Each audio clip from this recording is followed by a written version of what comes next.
What's up, guys? It's Sacred Teachings, and I'm going to be talking about the pineal gland today. So,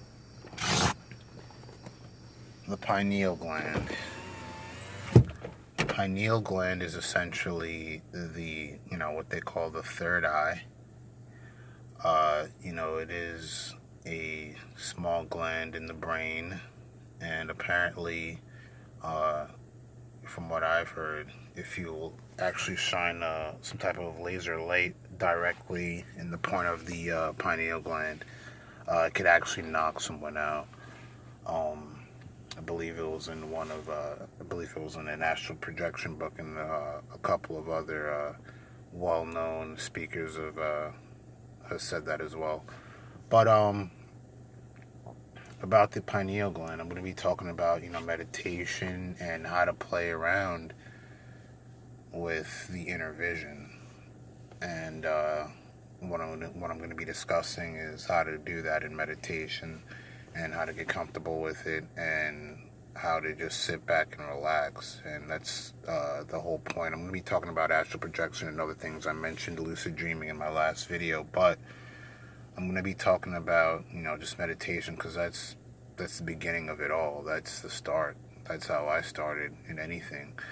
Ever since, a young age, I was introduced to meditation through YouTube, back when YouTube was just regular YouTube, and it was very simple, and this was like back in 2008, I believe so. I was just in middle school, and I was introduced to meditation, and it was very interesting. And actually did it for the first time. Shout out to some older YouTubers. They presented a third eye meditation, and I had no clue what the third eye was. I had no idea what it was. I was just in middle school, I think like in 7th or 8th grade, and I had no idea what this was. But something in me told me it was significant. So I then try to, play around with the meditations. I would sit down and put on headphones and get relaxed, and I would follow the guided meditation.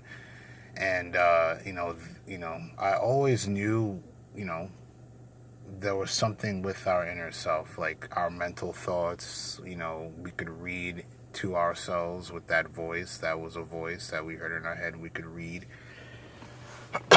Sorry. We could use that inner voice to read. So there's a lot of, parts of our inner self that we don't, we put to the wayside. Like inner vision, we speak and all that. So I'm going to be talking about inner vision. So essentially, daydreaming, that's part of using the third eye as well. Literally, daydreaming is part of using the pineal gland. So, because it is the center. So essentially,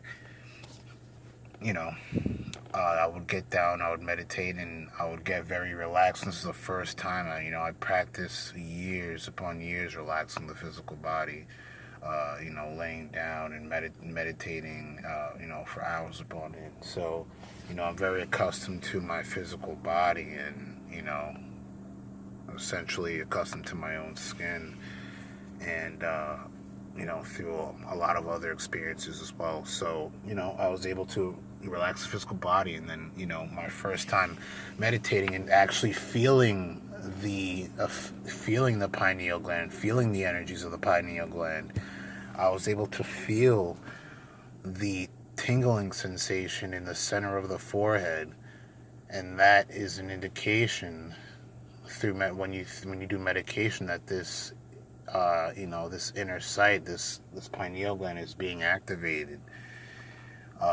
And it changed me, it changed me in a lot of ways. And this was in middle school, so, I started acting different. I started withdrawing more to people. I wasn't, a sense to me, I just matured in such a fast rate that, but then I had to go to school and act a fool, and, you know what I mean, and act like everyone else.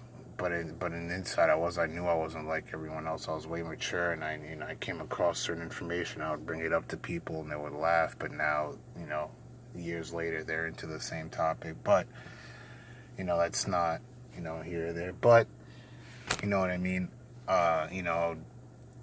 Get used to these meditations, and I was able to feel the tingling sensation in the pineal gland, and what came with that was the colors behind the eyes. The colors you see, the indigo color was very that showed its place as well. Purple was the first thing I saw, and that's ironic because purple is the color you see when relating to the pineal gland. So that's funny within itself when I found that out later on in life, like years and years later, that was the color that represents the pineal gland. At that point, I didn't know that, but that was the color that I saw. So certain things that you experience, you'll be able to verify later on in the years. You'll be able to verify later on, and that's it's very important, and it's very significant as well. I was able to do that verification, and that was amazing. There's also lots of tricks. I don't know if anyone knows this, but if you stare at an object for a couple, maybe a minute or so, if you stare at it and only stare at that object, and you look away at like a white background, or maybe it doesn't have to be white, but essentially white is ideal. If you look at a white background, you'll see the imprint of that object you were staring at, because your eyes has kept that imprint. You'll see essentially the astral component of that object, and it'll show it in its inverted color. If it's blue, it'll be the opposite of blue. If it's red, it'll be the opposite of red, and it'll always be that color. And I verified that by actually Googling, by experimenting, by staring at these objects and verifying their opposite color with actually going on Google and verifying the opposites of color red, for example. And our eyes tell us the correct opposite color, and it's pretty insane. You guys should try that. But anyway, let's talk about pineal gland meditation. So I was able to get the tingling sensation and see the indigo color, and from that point on, it was game. At that point on, I was meditating a lot, and I then learned about lucid dreaming, and then I started to practice lucid dreaming as well. This is all levels, guys. You don't do this in one day. Obviously, nothing takes one day. It takes practice and will and concentration. At that point, I was younger. I didn't smoke. I didn't drink. I didn't have like crazy thoughts. I was essentially pure being, and I was pure and innocent at that point. And it was very interesting how that is. But yeah, I was pure and innocent, and I was able to do these things. Anyone's able to do these things, but when we get older, it's harder because we have a lot of things that we, are thinking about, and Western life and all that. That takes a toll on our mind, and it actually, takes away from our spiritual evolution in a sense. But I was able to do that, and it's very interesting, guys. So a technique that I was taught when I was younger was to just lay down, relax completely, and just focus on the middle of your eyebrows, focus on the center, focus on the middle of your eyes, actually. Maybe put your finger right between your eyes, in the middle of your forehead, and put your finger there and let go, and then just focus on that point, and just breathe in and out through the nose, out of the mouth, and you'll definitely start feeling circulations. These are the chakras. A